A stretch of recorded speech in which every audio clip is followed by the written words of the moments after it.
Carly Simon and James Taylor and people like that. But this was just completely different, and I was so drawn to it. And that was the moment that I was like, yeah, I want to be that. Whatever they're doing, I want to do that. Yeah, Zeppelin's the gateway drug for a lot of musicians. It's like, Absolutely. wait, you can do that?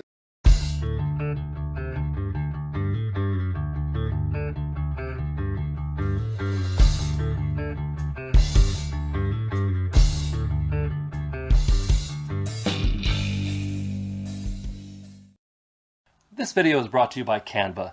We'll hear more about them later, but for now, let's get on to today's video. Welcome to Room 6, the channel dedicated to local music wherever it may be, and the people that make it, including my guest. And my guest today is a singer, songwriter, and multi-instrumentalist for a band that fuses the passion and movement of electric violin with the power of rock. Backed by a lineup mostly born out of the death metal band Genocide Method, their single Outside is out now, and stick around because after this interview we're going to be seeing their music video Wild, so hopefully you'll enjoy that. Please welcome to the channel Z from Wicked Vixen. Hi Z. Hi, thank you for having me. Did I get all that right? Yes. Awesome. Okay, so I have a few usual interview questions, but I also have some more personalized interview questions for you. But right off the bat, I just want to say welcome to the channel. Thank you very much. And if you want to be like Z and be featured on Room 6, whether reviewed, interviewed, or both, hit me up using my email address down below or by clicking the Room 6 social media link. That's where you'll find all the things I'm up to online, ways you can support the channel should you so desire, like merch, and more. So while you're down there, go ahead and like, share, subscribe, all the YouTube things. There's my spiel out of the way. So, Z, why the name Wicked Vixen? So that's a little bit of a funny story. We initially started, well, this band has had several iterations, first of all. I'm from Nashville originally, and this started as my kind of solo project with a backing band. And I went by my name. Actually, my first name, Z, and then my middle name, which is Ireland, spelled with Lynn. Yeah. So it kind of had this Celtic folk spin to it. And when I came out here, I really wanted to establish a band. So I put a band together, and what I found that was really difficult was trying to mostly yell that name to strangers in a noisy bar. It doesn't really translate very well. It's a little harder to remember. And then so we decided when we kind of rebranded to more of a rock sound, that's the direction that we wanted to go, especially with the metal influence that we have with the members in the band, that we would just drop the Ireland and go with Z. All capitals. It would be more of like an entity band title instead of just my name. But that became wildly confusing. And then also, it wasn't really great for SEO. So I'm a marketer in my day job, and I just was trying to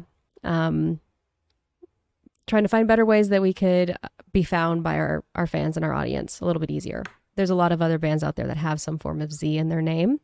So we basically sat down and we were like, all right, what are all of the words that feel like our band and feel like these new singles that we're going to put out? What do we feel like encapsulates the band? And also what's kind of punchy and memorable?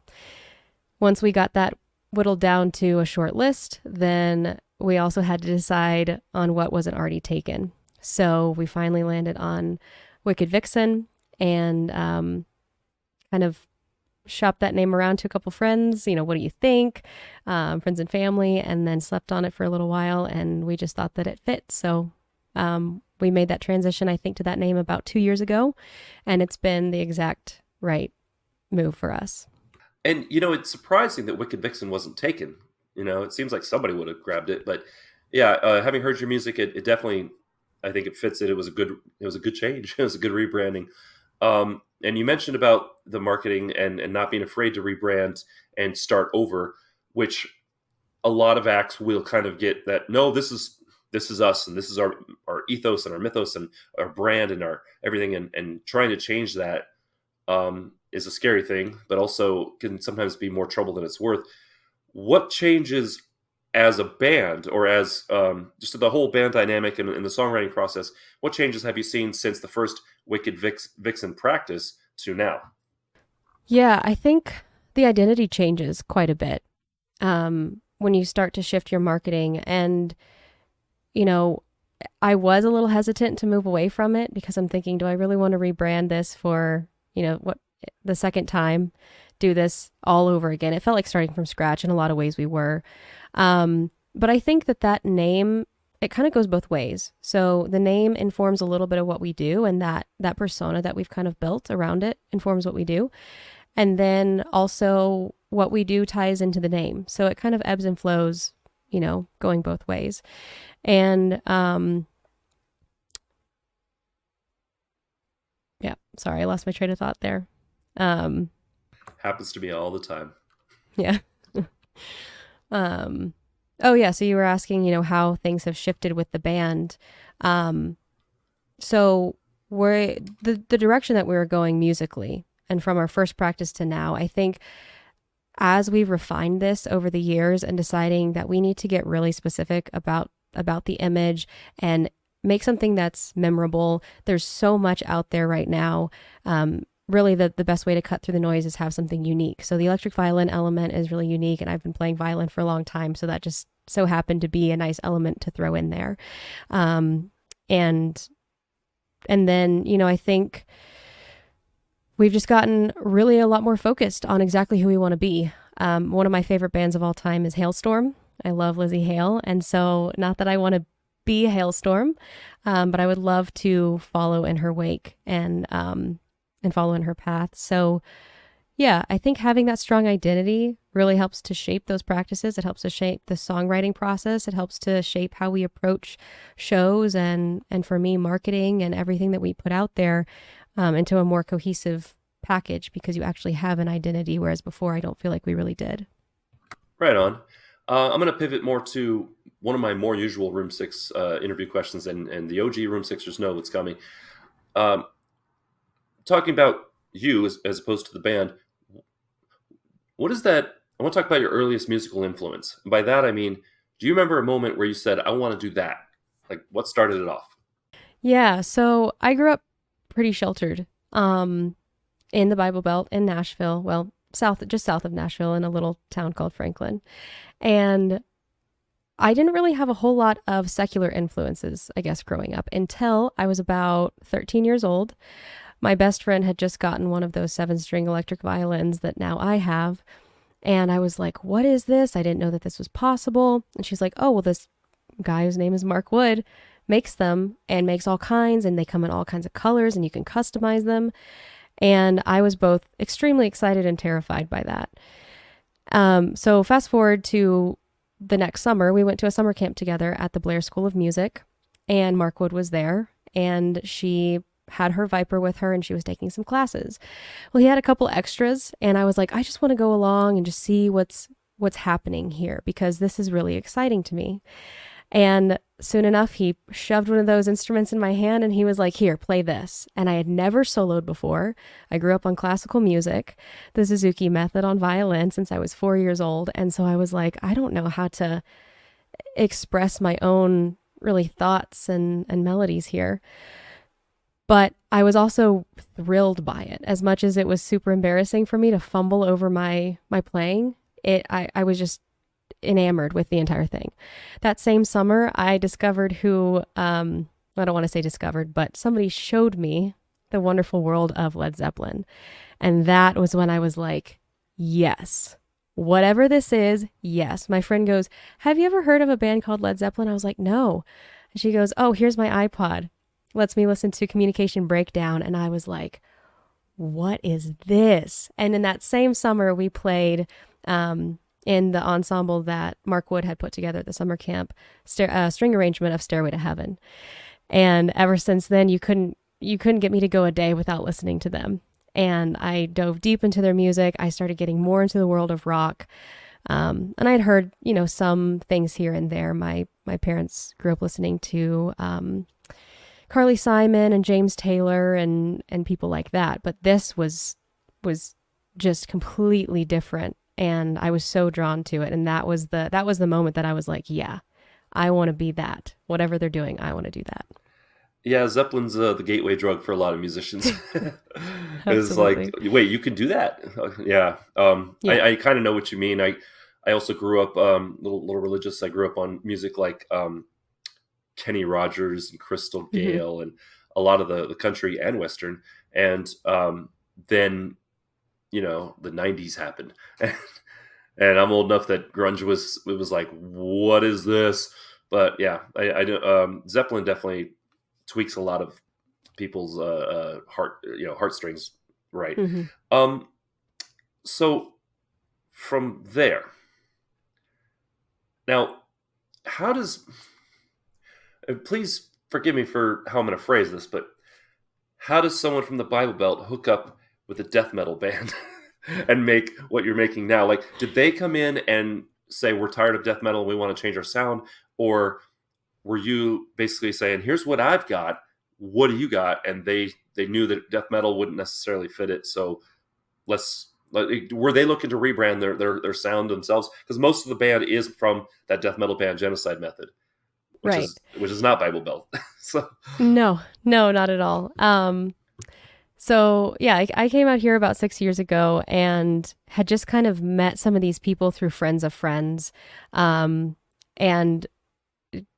kind of a weird happenstance of how that came together. I was trying out with this other band and that didn't work, but out of that ended up having the drummer for that project and then the bassist also play with me.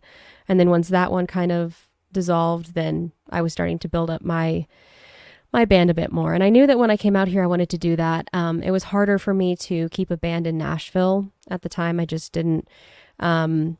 I didn't have, the money to pay really good session players or the connections really to keep that afloat. So it was really, really hard to just keep something consistent. So I was like, well, maybe in Colorado I can try that. So through the drummer, I actually met my current guitarist, Kyle, and he's been with me since the beginning. And the original drummer and drummer and bassist are no longer with us, but another player from Genocide Method ended up coming in and taking that bassist spot. So yeah, again, just a weird series of events, but they weren't looking to rebrand Genocide Method. I actually stepped in for, I don't know, probably 4 or 5 months on bass because they needed a bassist. There was a couple members shifting there.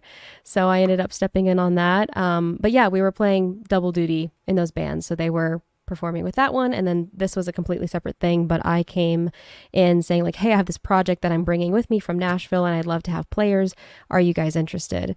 And so because of those influences and because I also did have, some heavy rock or classic rock influences as well, I knew that I wanted to get away from the way that my first EP was produced, which was kind of more country rock and like with a Celtic flair into a heavier sound. And they helped to inform that and also expose me to a lot of the bands that they knew and loved and were playing their music too. So yeah, a little bit of influence both ways, but I think this is where it's always supposed to be. And this is kind of more of the vision that I had for what I wanted in the first place. It just took the right people to make it happen.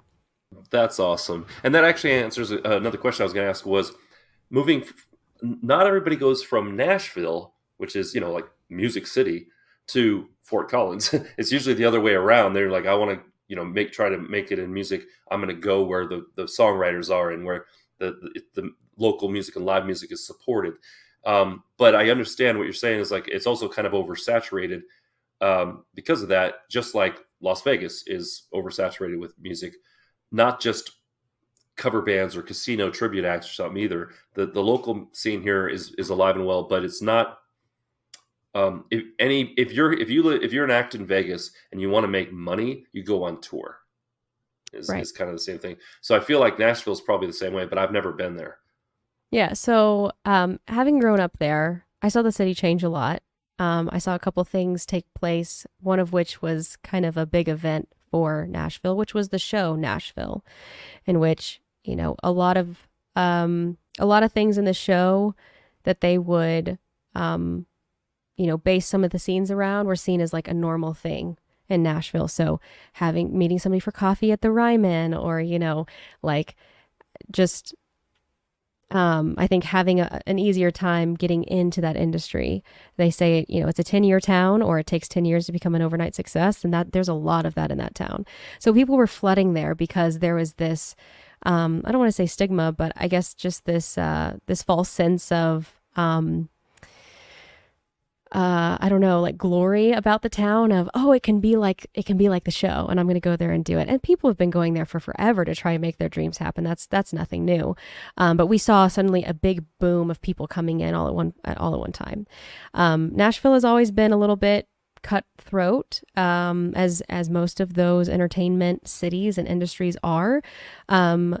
So I think at the time I just wasn't. There were a couple things that I didn't really have locked in. I don't think that I had the confidence enough to back up my playing or the skill. I didn't have all the experience that I have now.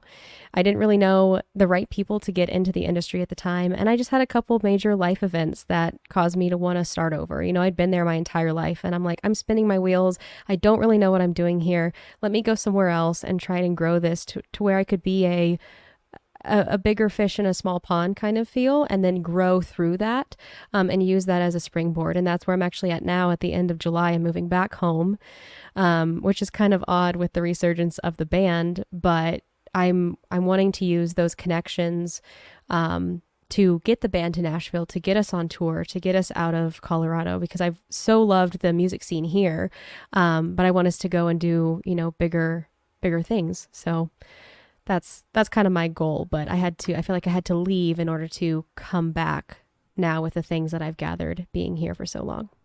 And honestly, that makes perfect sense. I think it was a good idea, but I also think Nashville would love your band, especially with the violin up front. Like, it's just that whole little, tapping into the roots of what Nashville's about. So awesome. Stick around. We're going to be taking a little break here. Hear a message from future Josh, who's got a message for you. And then we're going to be talking some more with Z, and we're going to be checking out that video for Wild. So in the meantime, let's hear a message from future Josh. And now, a word from our sponsors. Thanks, Josh from the past. People often underestimate the power of a well-designed graphic or a cohesive image for your entire project. That goes for YouTubers and for musicians. By now, you've probably heard of Canva, but have you heard of Canva Pro? Canva Pro is the design software that makes design simple, convenient, and reliable. Create what you need in no time. Jam-packed with time-saving tools that make anyone look like a professional designer. Just for watching this video and for being part of Room 6, and for a limited time only, you can use my affiliate link down in the description to get a 30-day free trial. Plus, you'll be helping out the channel. Thanks to Canva for being a sponsor, and let's get back to the show. We're back. And for those of you just joining us, what are you doing jumping in the middle of a video? Yes, it's an old joke, I know, but I like saying it. So we're talking to Z from WICKED VIXEN, who, even though it's a Colorado-based band, she's moving back to Nashville. Aside from that, we're also going to be seeing the music video for Wild after this. And make sure you go to Spotify and wherever else you consume music and check out their latest single, which is Outside, and others. I wanted to, well, first of all, how long has the current lineup been performing live? So we just got a new drummer, and so this will be our first show with a new drummer. This current lineup, gosh, I feel like I've been performing with them for forever. I think it's been about 3 years with Chandler on bass. Kyle's been with me the entire time. So he's been with me for about, I guess I've been out here a little over 6 years. So he's been with me 5.5, almost 6 years, because I met him just a couple months into being here. So he's the ride or die. He's the OG. The ride or die. Yeah. Nice. And for those of you playing at home, spot the difference. My colored lights disappeared. The lights died. So sorry about that. But what is your favorite show memory performing? And it could be as with WICKED VIXEN, or just as your own stuff. And it could be Nashville, it could be Colorado. What is your favorite show memory that if you had to pull one out and do the old this one time at a party, whether you checked off some rock star wish list or moments, or things went off the rails, or somebody went to jail. What is that? If you had to pick like this one most memorable moment of performing, well, what do you got? Funny enough, none of them so far are Wicked Vixen based. So I guess I'll just start by saying kind of a blanket statement. I always love when I get to perform and then somebody comes up to the stage and is like, oh, I never heard you guys before, but I'm so glad that I came out tonight. And or I'll get approached from other young musicians. This is my favorite thing ever. I'll get approached from young musicians and they're like, you're amazing. You're my favorite vocalist. You're my favorite local artist, those kinds of things. Like, I want to do more of this. Like, I can't believe I didn't hear of you guys before. And I see so much of myself in those young artists. And I just always love connecting with the crowd in that way, whether that's in the middle of it and they come up and they want to say hi. I've had that happen a couple times playing with some country bands that I've been involved with out here, especially after we hit them with Devil Went Down to Georgia. They all want to come up and be like, oh man, that was awesome. And I love those interactions so much. Or, after the show as well. I absolutely love talking to the people that come out to our shows and getting to know them a little bit, knowing how they connect with the music. Recently, I got to play with one of my absolute best friends here in Colorado, who just so happens to also be our producer. We met him through him mixing and mastering our music, and then we just had so much in common. We hit it off. He has a new deathcore band called Hated, and they did a show down in Denver. They've only done a handful of them recently. They used to just only release music, no live shows. But they write some incredible stuff, and I got to feature on one of their tracks on vocals actually a while ago. And so my friend, his name's Colton, but I call him Spud. That's his nickname. That's how I met him. So he plays guitar, but there's also this high guitar part in some of their tracks. And he asked me to come perform with them and on the higher guitar parts. And they just so happen to fit the violin part really, really well. And I think that recently, because I haven't been playing on my electric violin as much, I've been doing a lot with the acoustic, a lot with country and kind of folk things with other projects, just, filling in that fiddle part and some background vocals. But that was one of my favorite recent memories, is getting to share the stage with him. And him telling me afterwards that he looked over and he was like, yeah, I was just thinking to myself, like, hell yeah, she's really doing that. Like, she's crushing it. And just to be able to share the stage with one of your best friends. And we've gotten to know each other so well through music over the years, being in the studio together. So that was really great. That's awesome. Anytime you can tie friends and music together, it's really cool. Which leads me to my next question. How would you compare and contrast Harbingers of Awesomeness and Lab Band 2? Oh, wow. You're really going deep into the archives with those. Okay, so Lab Band 2, that was actually just a college thing. Wow, I forgot that video. Was that the Tom Sawyer video that you found? Honestly, there was a write-up I found. Like a real, you're using your original name and dropped those things. And I think it started with a quote by you talking about, music and your musical journey and stuff. And then the whoever was writing it started basically explaining who you were and what you did. Gotcha. Yeah. Wow. That takes me back. So Lab Band was actually, it wasn't a band that I had. Lab Band 2. So there's Lab Band 1 and 2. Rebrand. And then there was Jazz Band 1 and 2. No, there was just the regular jazz band. And then there was another kind of band that they had put together, 1 and 2 also of those, I believe. And that was in college. I went to Trevecca Nazarene University at the time when I was still kind of coming out of that religious part of my upbringing. So yeah, that was less my band and more of, this is a college project. You audition for it to see which one that you fit into. You play some funk, some jazz, some bluesy stuff, and then We did a cover of Tom Sawyer, and I think it still exists out there somewhere on YouTube with me singing and playing electric violin on that. So when I was in college, I wanted to study electric violin, but they didn't really have that at the university I went to. They didn't have a really robust strings program at the time. I don't know if that's changed since then. But I just wanted to get involved in whatever I could. So I tried out for all the things that the guitarists and bassists and drummers were trying out for. And that's how I ended up in that one. Harbingers of Awesomeness, that is also a blast from the past. So I mentioned Mark Wood earlier, and he's the one that makes these electric instruments. He has a summer camp that is held in Olathe, Kansas every year, kind of like smack in the middle of the United States.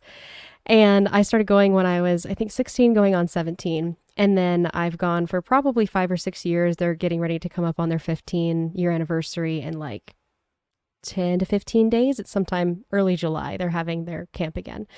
And I met a couple other players that also happened to be in Nashville, either because they were going to college there or because they just lived there, moved there. And through that camp, we became friends. We ended up forming a band, and it was an all-electric string quartet. So I guess you could say all of those things are very, very different from what I'm currently doing. That's awesome. And that name alone was like, if that's not a college band, or that's like we're teenagers and it's our first band name, you know? We're the Harbingers of Awesomeness. It was also born out of... I think it was born out of a joke by one of the faculty members. And so Doc Wallace, who is I think he's the chairman of the string department at Berkeley. And so he was one of the instructors at that camp. And I think it was born out of a joke that he made about that. And because he was trying to get, some of the kids amped, and he was like, we're going to be, the harbingers of blank, or the harbingers of awesomeness, trying to get them all excited. And so we're like, hey, we might actually use that. So yeah, a little cheesy, a little corny, but had its moments. My brain immediately went to Metallica has a song called Harbinger of Sorrow. So I was like, it must be the antithesis to that. So no, I don't think that actually was any part of the decision making process, but now maybe I'll go back and write a song that's a response to that. Yeah, right on. Well, thank you very much. We've got one more question. Last question. You made it. Yay. So stick around for that music video, Wild. Make sure you hit the social media links down below for Wicked Vixen so you can find out what they're up to and where they're going. At time of recording, this hasn't happened yet, but July 25th, they're making their big kind of like comeback show. Can we call it that? Yes. Or the rebrand show. Where's that going to be and what's that about?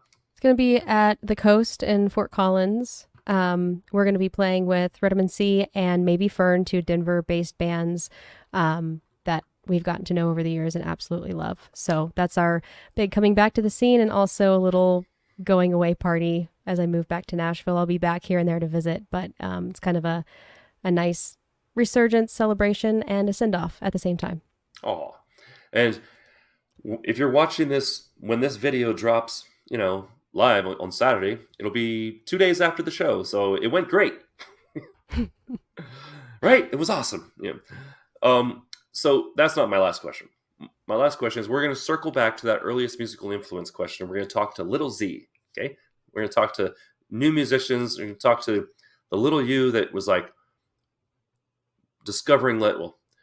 being introduced to Led Zeppelin and electric violin and all that jazz. What is one thing that you wish you could jump in a time machine and go back and tell that little you that, hey, you're going to need to know this, kid, and don't say change your strings? Yeah, that's a good question. I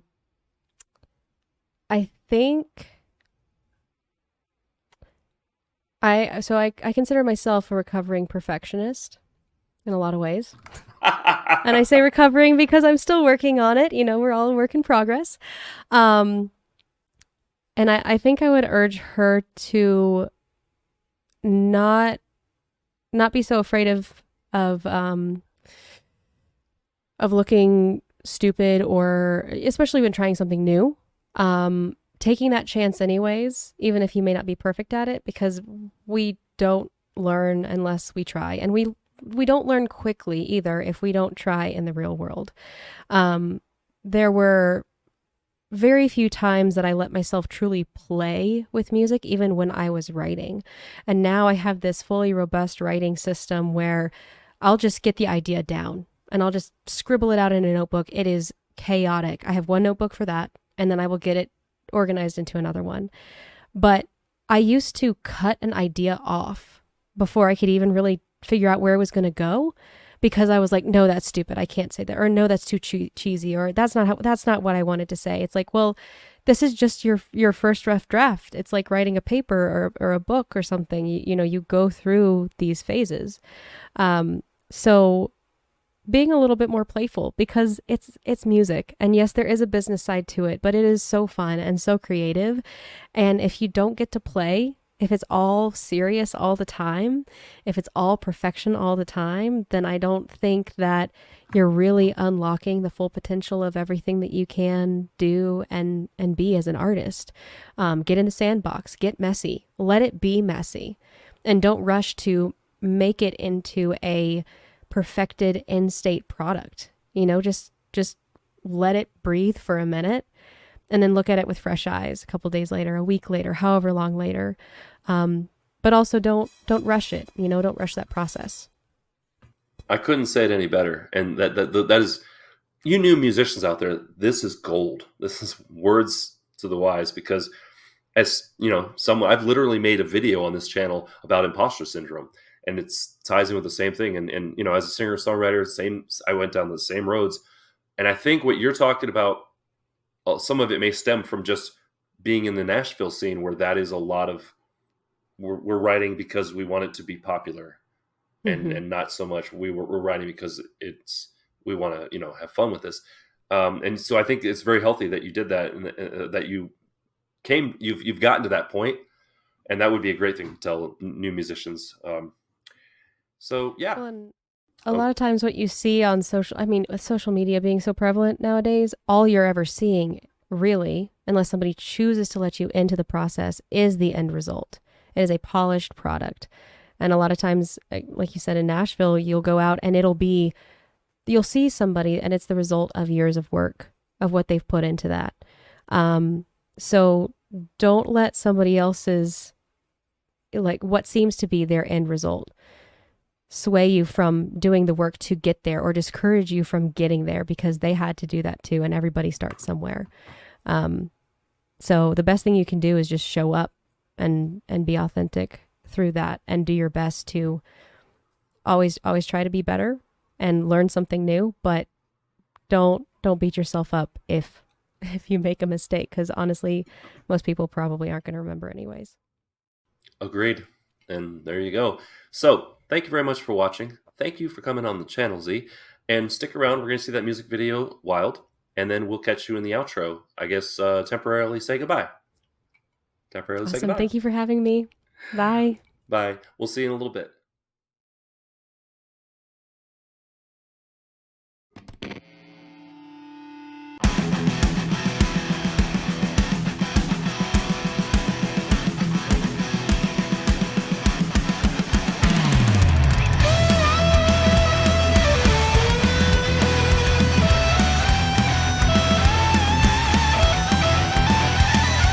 Crawling out of my skin,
I want to thank Z from Wild Vixen for coming on the channel. It was a great interview, an awesome music video. If you want to know more about them, hit those social media links down below. And what the heck, give them a like, a subscribe, or whatever. In the meantime, if you want to see more videos like this, please click up here. If you want to subscribe, click up there. Don't forget to ring the bell. And if you want to hear my own music, click over there. Remember to be amazing, and we'll see you next time on Room 6. Say goodbye, Z. Bye. Thank you so much. Ba-da-ba-ba-da-ba.